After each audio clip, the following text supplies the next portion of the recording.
Este libro que se llama La Persecución, que está disponible en las librerías, ya tiene un año, pero este libro yo lo empecé a escribir cuando Cristóbal López y Fabián de Sousa estaban presos en esta cárcel, que es la que está acá la foto, la cárcel de Seiza. Aquí fui decenas de veces para entrevistarlos, para empezar a conocer la historia. Era el peor momento. Estaban presos, había una campaña de desprestigio que los había destrozado, una campaña de mentiras, de fake news. Por supuesto, las empresas estaban pasando un momento horrible, estaban muy cerca. En ese momento, la quiebra que finalmente ocurrió de Oil Combustibles y que hoy, por suerte, celebramos que se haya levantado la quiebra porque cada uno de los deudores va a cobrar lo que tenía que cobrar. Es decir, imagínense, hoy con la empresa que no existe más hoy porque la reventaron, sin embargo la empresa puede pagar perfectamente todas sus deudas. Imagínense, las podría haber pagado perfectamente en el 2017, pero bueno, ¿cómo empieza la persecución? Esto fue muy interesante, charlé con un montón de gente. ¿Conocés la historia, la escuchaste, del encuentro entre Cristóbal López y Mauricio Macri en la casa de Barrio Parque de Franco Macri, en la calle Eduardo Costa? Seguramente la escuchaste. Bueno, yo hablé con los protagonistas. Ese encuentro, el día de la primera vuelta del año 2015 entre Cristóbal López y Mauricio Macri, no lo pide Cristóbal López. Cristóbal López no quería ver a Mauricio Macri. Mauricio Macri quería ver a Cristóbal López. Esto para que empieces a entender qué pasaba por la cabeza de este personaje nefasto que tuvimos de presidente 4 años. Entonces, ¿qué ocurre? Miguel de Godoy, y él me lo contó a mí, porque lo conozco perfectamente a Miguel de Godoy, le hice una larguísima entrevista para este libro donde fue totalmente transparente Miguel de Godoy y dijo, a pedido de Macri, lo llamé yo a Fabián de Sousa para decirle, Macri quiere verlo a Cristóbal López y lo quiere ver antes de que se terminen las elecciones. Lo citan a la casa de Franco Macri, a Cristóbal López, el día de la primera vuelta. Ahí se encuentran con Macri, ya se conocían, no eran amigos, pero se conocían, habían tenido trato, y Mauricio Macri le dice, hoy pierdo las elecciones y en la segunda vuelta gano. Esto me dice una encuesta de la Embajada de los Estados Unidos. Ya ves como quiénes estaban detrás operando. La encuesta igual fue correcta, ¿no? Porque exactamente eso ocurrió. El encuentro lo pedía Mauricio Macri con un solo objetivo. Alinear los medios de comunicación del Grupo Indalo, sobre todo C5N y Radio 10, al proyecto de Macri. Y acá me dirás, ¿por qué? ¿Qué le pasaba a Macri en ese momento? Lo que le pasa a Macri es muy claro. Macri asume la presidencia, todavía no terminaba de creerse que llegaba a ser presidente y tenía un miedo clarísimo, es un gran cobarde político, en lo político, Mauricio Macri. Estoy hablando de su vida personal. En lo político es muy cobarde Mauricio Macri. Por eso necesita espiar a la gente, necesita mandar a la gente presa, porque eso es bien de cobarde, de persona que está atemorizada. ¿Cuál era el gran temor de Macri? Él decía que no iba a poder gobernar porque el kirchnerismo no se lo iba a permitir. ¿Por qué? Porque la había visto a Cristina yéndose de la Casa de Gobierno, por supuesto con una aclamación tremenda, sabía de la militancia del kirchnerismo, sabía de la participación popular, ¿no es cierto?, de los sectores populares que representaba muy bien el kirchnerismo, les tenía miedo. Tenía miedo. Además sabía que el kirchnerismo era fuerte todavía, a pesar de que, bueno, perdió las elecciones, Daniel Scioli. Entonces, para eso, para evitar que se le complicara su gobierno, la idea de Mauricio Macri era meter la presa a Cristina o a tantos kirchneristas como fuera posible para lograr ponerlos en retirada, ponerlos a la defensiva y así poder gobernar y llevar adelante su tremendo plan de gobierno que hizo pelota a la Argentina y fue un proyecto de negocios, y acá cito a Roberto Navarro, era un proyecto de negocios absoluto lo que venía Macri a desarrollar acá en la Argentina. Se junta con Cristóbal López y le dice con todo total desparpajo, necesito que me ayudes Yo la conversación la pongo, es muy larga, cuento de qué hablaron de otras cosas antes y demás. Necesito que pongas tus medios a disposición para meterla presa a Cristina. Directamente, no dijo, bueno, no. Necesito tus medios para meterla presa a Cristina. Obviamente, este acuerdo con Cristóbal López que intentó Macri, ya lo había hecho con Clarín, ya lo había hecho con un montón de medios, ¿no es cierto? En algunos casos por las buenas y en otros por las malas. En este caso con Cristóbal López fracasó, porque le dijo Cristóbal López de ninguna manera yo voy a hacer nada en contra de Cristina porque no tengo ningún motivo para hacer algo en contra de Cristina o para meterla presa, qué sé yo. Y además él decía, no, pero tus periodistas, decía, los periodistas van a decir lo que quieran. Se lo dijo claramente. ¿Vos te crees que le vamos a decir a los periodistas, che, digan que Cristina tiene que ir presa y van a ir, lo van a decir? Obvio que no, pero además no quería eso. No tenía la menor intención de eso. Mauricio Macri agachó la cabeza, pensó y justo entró un secretario y le dijo, Mauricio, nos tenemos que ir a un asado. Y se fueron. Se quedó solo Cristóbal López, lo acompañaron hasta la puerta, una casa grande en Barrio Parque. Muchos periodistas han ido porque ahí se hacían reuniones muchas veces de fin de año y demás. Yo he ido mismo a una de esas reuniones. Sale de la casa y mientras caminaba hasta su auto para irse a su casa, pensó, estamos listos, estamos listos. Intuyó que Mauricio Macri lo iba a atacar, no lo iba a perdonar, y por eso mi libro se llama también La vendetta, es la bajada, la vendetta de Cristóbal López contra Mauricio Macri. Se la vio venir. ¿Qué pasó automáticamente? Al poco tiempo ganó las elecciones Mauricio Macri. ¿Qué fue lo primero que hizo? Y esto es realmente una perversidad increíble. Lo primero que hizo fue atacar a Cristóbal López a través de un ataque a las empresas a la empresa que explotaba el juego, que explota el juego, en la cual participaba junto a un montón de gente, una pequeña participación, Cristóbal López en el hipódromo de Palermo.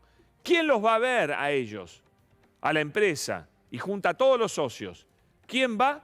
Pepín Rodríguez Simón. ¿Te suena?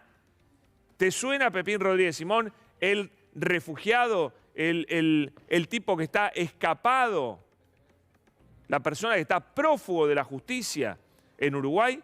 Va Pepín Rodríguez Simón y dice, vengo en representación del presidente de la Nación. No había asumido todavía Macri, no había asumido. Y ya estaban apretando.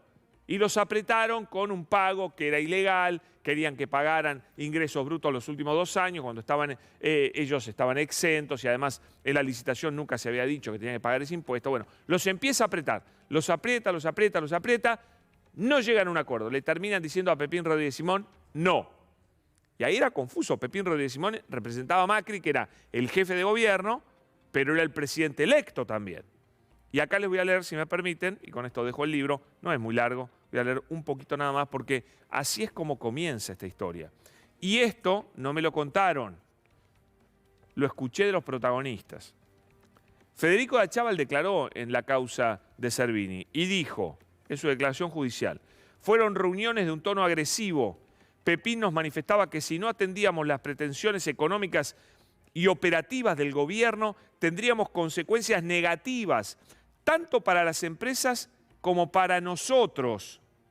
¿O ves cómo apretaba y amenazaba este miserable de Pepín Rodríguez Simón?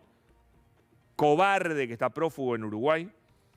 Porque desplegarían, dice Federico de Achával, uno de los dueños del hipódromo de Palermo, desplegarían todas las posibilidades del gobierno para tomar medidas en contra nuestro. Fue lo que hicieron después. Y dijo, y también lo complementarían con un ataque mediático difundiendo situaciones de las empresas o de las personas. Me sentí amenazado por Rodríguez Simón. Federico de Achával. Por supuesto que el objetivo no era Federico de Achával. El objetivo era Cristóbal López. Días más tarde, de Achával recibe un llamado de Pepín. Le dijo que se cortaban las relaciones y que quedaban en libertad de acción. Amenaza total. De mafioso, del padrino. era evidente que la respuesta, esto lo escribo yo, la respuesta no había satisfecho las expectativas de Macri. Rodrigo Simón también envía un mensaje al abogado de Federico Dachàbal, con quien yo hablé. El abogado de Federico Dachàbal se llama Joaquín Labugle, el doctor Joaquín Labugle. Esto me lo contó Joaquín Labugle, no me lo contó otra persona. Joaquín Labugle recibe un mensaje también de Pepín Rodríguez Simón. Y le dice, espero que hayas cobrado tus honorarios porque los vamos a dejar sin nada. Lo que viene es la guerra nuclear. Que cada uno sobreviva como pueda. Hay que ser HDP para mandar un mensaje así. Un Estado no puede hacer esto. No puede extorsionar y apretar a nadie de esta manera. Estos son los métodos de la dictadura militar. Estos son los métodos de la dictadura militar. Esto es lo que hacía Pepín Rodríguez Simón. ¿O por qué te crees que está escapado en Uruguay? Porque la tiene complicadísima, porque esto lo hizo además adelante de un montón de personas con las cuales hablaba seguido. Mirá lo que era la amenaza. Después tuvo amenazas peores con otro socio de Cristóbal López, donde incluso intentó impedir que este libro se publicara. Ese miserable. Además de otras barbaridades. ¿Cómo sigue la historia? Bueno, te invito a conocer cómo sigue la historia. A la semana de este mensaje a Joaquín Labugle, mirá quién hace su aparición. La mano mediática, los que laburaban para Macri, los amigos de Macri, también periodistas que posan de periodistas serios. Todavía Hugo Alconada-Amón no pidió disculpas por esta vergüenza, pero vergüenza en serio, que hizo, el artículo más mentiroso que yo haya visto en mucho tiempo y que más daño ha hecho, creo que en la historia del periodismo de los últimos años. Porque este artículo virtualmente quebró al Grupo Indalo. Te lo me lo explicó Cristóbal López esto. Mirá, esto se publicó el 13 de marzo de 2016. Cristóbal López no pagó a la AFIP 8.000 millones durante el kirchnerismo. Mirá lo que es la barbaridad. Durante el kirchnerismo no pagó a la AFIP 8.000 millones. En los últimos 4 años el empresario patagónico no abonó impuestos a los combustibles, así financió la expansión de su emporio, ahora en problemas. En mi libro hago una disección de todo esto porque lo que se descubre leyendo este artículo es que Hugo Alconada-Amón no tenía la más remota idea de lo que estaba escribiendo. Porque habla de evasión, después habla de elusión, habla de 4 o 5 cosas diferentes. No entiende Hugo Alconada-Amón de qué se trataba el tema. Él dice, lo investigué a Cristóbal López 6 años, pero ni 10 minutos investigó nada. Nada. Esto era un carpetazo que tenía preparado el macrismo en caso de que Cristóbal López no pusiera sus medios a disposición del proyecto de Mauricio Macri. Se lo dan, yo creo que se lo dan 2 días antes, porque el tipo ni lo leyó. Escribió la primera estupidez, copió y pegó y escribió estupideces, porque bueno, después en el juicio nos enteramos que Hugo Alconada-Amón estaba desnudo, no tenía ni idea, por no decir que estaba en bolas, ¿no?, del tema. No tenía ni idea de lo que estaba escribiendo Hugo Alconada-Amón. Y entonces, ¿qué pasó? Todos los bancos, por ejemplo, primer efecto, todos los bancos que trabajaban con el Grupo Indalo, cuando vos te enterás que le estás dando un préstamo a alguien que supuestamente te dice la Nación que debe 8.000 millones, le decís, flaco, se acabó el crédito, porque mañana te embargan y vos no me devolvés nunca más. Mañana te viene la AFIP, te ejecuta y yo el crédito no lo recupero nunca más y después se la agarra conmigo el banco. Entonces, todos los bancos que trabajaban con el Grupo Indalo, el 14 de marzo del 2016, llamaron al grupo y le dijeron, se acabó el crédito, se acabó. El primer paso para el ahogo financiero y económico de todas las empresas empezó ahí. Ahí empezaron a destruir a Oil Combustibles. Por supuesto que, insisto, todo esto era mentira. Pero mirá cómo estaba armado todo. Todo estaba recontra armado y los periodistas fueron títeres de Macri. Por supuesto, títeres felices porque de alguna manera los habrán recompensado. Ese mismo domingo, a la mañana, leíamos esta basura que publicó Alconada-Amón. Un rato después, un acto político de Mauricio Macri, flamante presidente. Mirá lo que decía en ese acto Mauricio Macri? Hay que andar bien con la FIP, si no, pregúntele a algunos hoy que están en el diario. Hay que andar bien, hay que pagar los impuestos. No hay que apropiarse de impuestos que no son propios, ¿no es cierto, doctor Abad? Mirá cómo le hacía referencia a Alberto Abad, hoy procesado, hoy con problemas muy serios en la causa judicial. Alberto Abad, el jefe de la FIP, una de las principales espadas para la persecución al Grupo Indalo. Se quedaron con impuestos de otras personas. Mentira, acá nadie se quedó con impuestos de otras personas.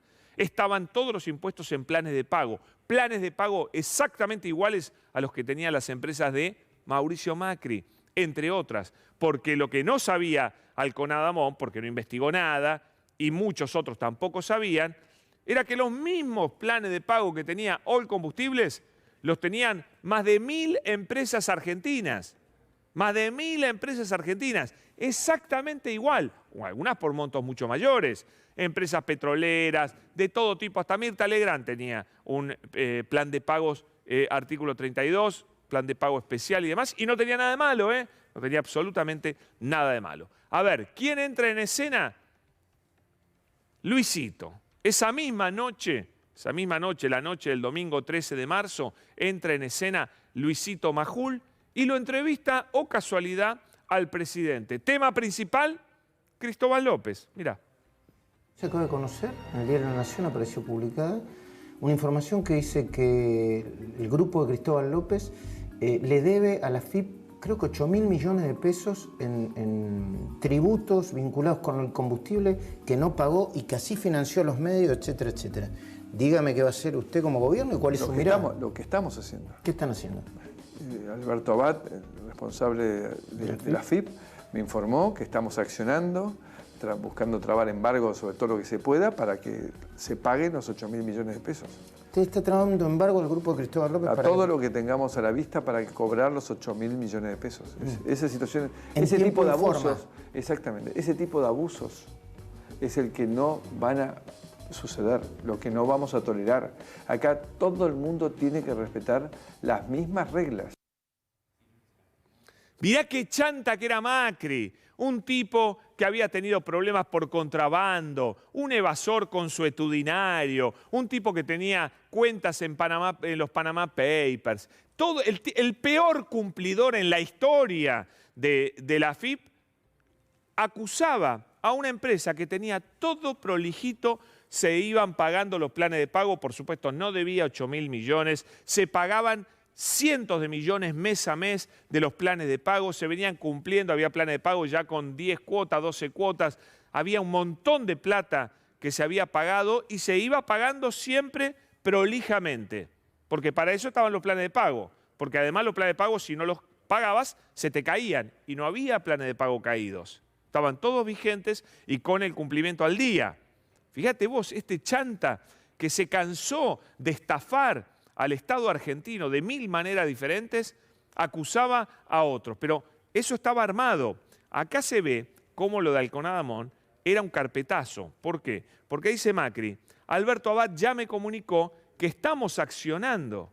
Pero ¿cómo? Si teóricamente era un descubrimiento de Alconadamón, obviamente en un domingo no puedes accionar nada.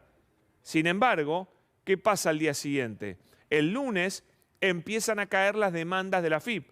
O sea que le dieron el carpetazo a Alconada, le dijeron cuándo había que publicarlo, le dijeron a Majul cuándo había que llevar a Mauricio Macri a su programa y por supuesto todos estos manga de arrastrados obedientes de Mauricio Macri cumplieron a rajatabla. El lunes ya tenían preparadas las demandas y empezaron a denunciar en todos los fueros a All Combustibles. Ahí se desata algo que no puedo contar, programa de televisión no alcanza para contar todo el horror, cómo fueron embargando, cómo fueron dictando medidas, cómo la FIP fue dictando medidas a la carta para complicarle la vida a All Combustibles, cuando se presentan en concurso, le cuestionan el concurso, todo lo que hacían para tratar de sobrevivir era cuestionado, era trabado.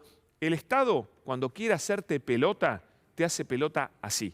Cuando hay gente inmoral y delincuentes en el Estado, son capaces de cualquier cosa y no hay nadie que pueda evitar que te hagan pelota, que te destrocen. Entonces empezaron a destrozar todas las empresas, todos los trabajadores del Grupo Indalo saben cómo se luchó para pagar los sueldos, cómo todos los días había medidas. Era todo un horror. Bueno, todo ese horror terminó finalmente con la detención un año después de Cristóbal López y Fabián de Sousa. Era una resolución del juez Ercolini, un mamarracho. Por supuesto, como yo cuento en el libro, a pedido de Mauricio Macri, Ercolini dicta las detenciones. ¿Quién fue el nexo entre Macri y Ercolini?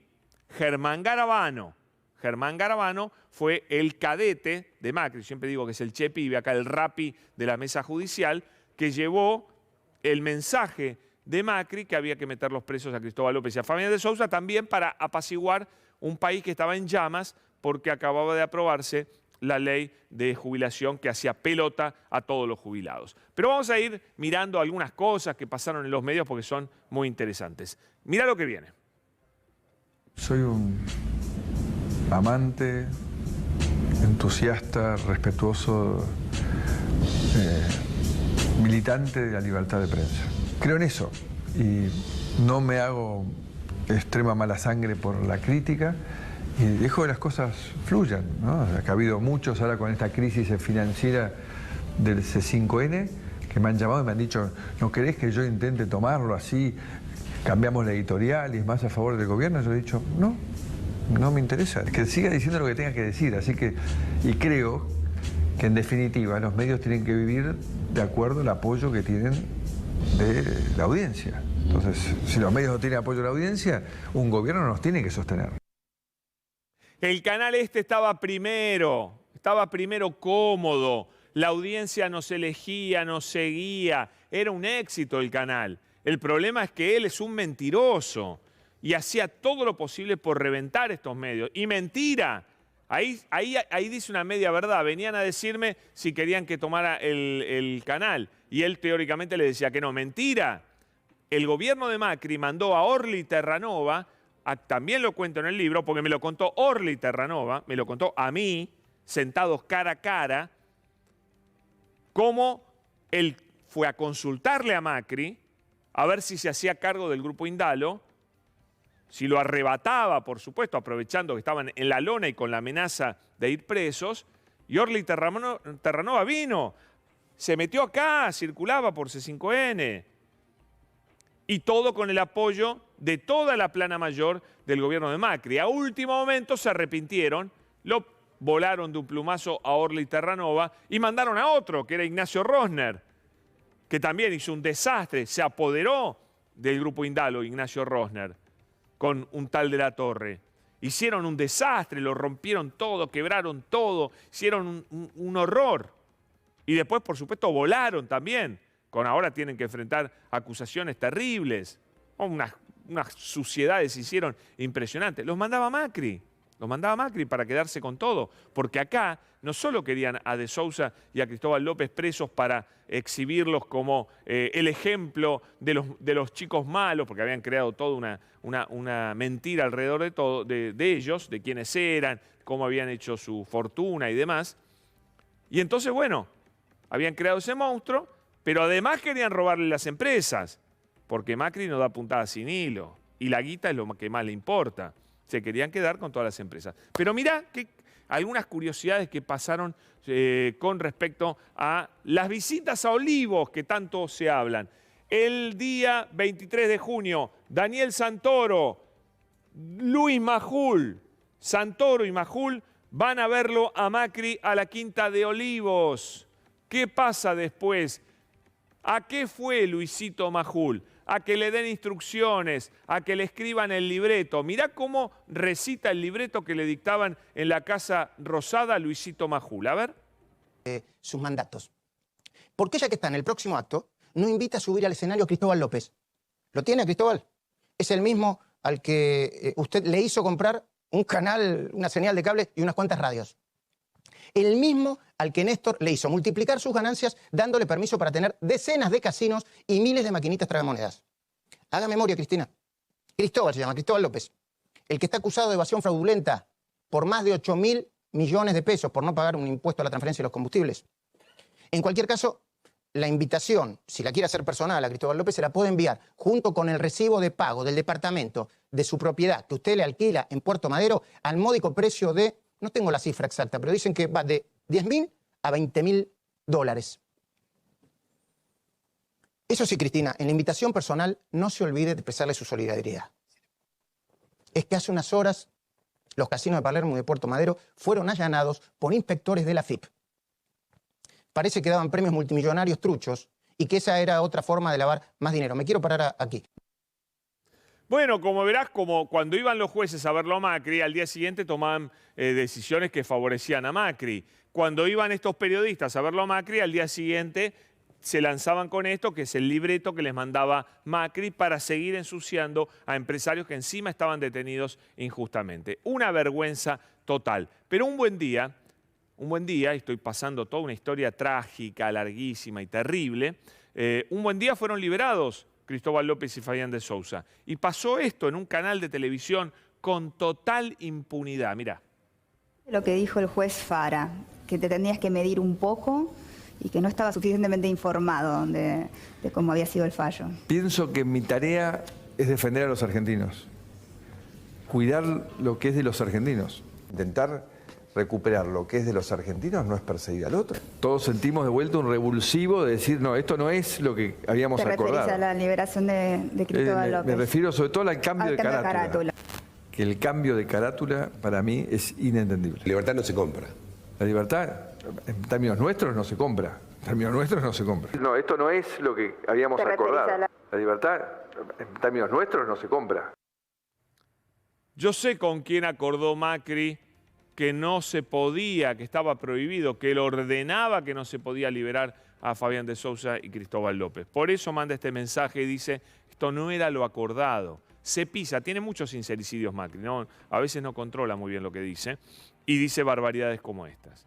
Pero fíjense lo que es un presidente diciendo que estaba mal la liberación de una persona, no tenía la más remota idea de lo que estaba hablando, porque en ese mismo programa confunde evasión con elusión, con retención. No tenía ni idea, claro, no le importa. Los ricos no se fijan en esas cosas, van para adelante. Pero el juez Fara, que junto a Ballestero, al juez Patti Ballestero, liberan a Cristóbal López y Fabián de Sousa, igual los dejan imputados, le cambian un delito por otro que tenía la misma pena, no cambiaba nada. Pero Fara explicó bien, a ver. Y hubo expresiones de dirigentes políticos de Cambiemos con respecto a los fallos suyos y con respecto a estas declaraciones del presidente Macri, y se referían a eso, cuando él dijo que no es lo que acordamos. Con relación a lo primero, sí, por supuesto, hubo expresiones de todo tipo. Recuerdo, por ejemplo, una que me llamó la atención, pero bueno, era parte en el proceso, era un abogado del proceso, era el abogado de la FIP, y que especialmente me llamó la atención porque había sido juez de la Cámara Federal donde yo estaba. Era el doctor Gilaver. Y respecto de la frase del expresidente Mauricio Macri, sí, obviamente la recuerdo, y la verdad que me llamó la atención porque yo no había acordado nada, ni con él ni con nada. Bueno, y la frutilla del postre, la operación contra Cristóbal López y Fabián de Sousa, como dije antes, empieza con este desastre de artículo mentiroso, un carpetazo, una operación de lo más berreta de supuestamente el gran periodista de investigación, que había investigado 8 años a Cristóbal López y curiosamente no sabía nada, nada de nada. Cuando hizo referencia a los 8.000 millones de pesos, ¿sabe a qué periodos fiscales corresponden dicha deuda? Surge de los balances. Surgía que el volumen total de dinero era de, no me acuerdo las cifras que estaba volcada allí en el artículo periodístico. Usted tomó conocimiento posteriormente, ¿no?, de que hubo una pericia que se realizó en esta causa donde justamente desmiente esa información. No. Señor defensor, la pregunta sería si conoce o supo de la existencia de la pericia oficial dispuesta por este tribunal respecto del contribuyente o el combustibles y todo lo atinente a periodos fiscales del juicio. No. La deuda que usted menciona aquí sobre 8.000 millones de pesos, ¿sabe si era deuda exigible? ¿A qué momento? A marzo del 2016, cuando usted hizo el artículo. No lo sé. En sus artículos usted hace referencia a que Oilcombustibles vendía sus productos al público, aparentemente, por lo que surgiría de ahí. ¿Es así? Ahí tiene un ejemplo es un error que cometí. ¿Por qué? Porque al punto de que luego me terminaron explicando que en realidad hay una serie como etapas desde el petróleo hasta el combustible y demás. Y entonces yo lo tenía como, no me acuerdo ahora, se lo digo de memoria, doctor, lo definí como agente de percepción o agente de retención, y en realidad no lo es, sino que tiene una calificación sujeto obligado de algo distinto. ¿Usted tenía conocimiento? Bueno, varias personas le reclamaron a Hugo Alconada-Amón por esto, ¿no? Y le dijeron, pero ¿cómo es esto? Estoy viendo por televisión que vos no tenías ni idea de lo que escribías. Y él dijo, no, es un editado. Esto me lo dijeron amigos que hablaron con él. Que le fueron a reclamar. Gente importante que le fue a reclamar y decir, vos escribiste cualquier cosa. Y él dice, no, es un editado. ¿Editamos cuando él dice, este es uno de los errores que cometí? ¿Lo editamos nosotros? ¿Eso? ¿Editamos que contestó, no lo sabía, no esto? Eso no se puede editar.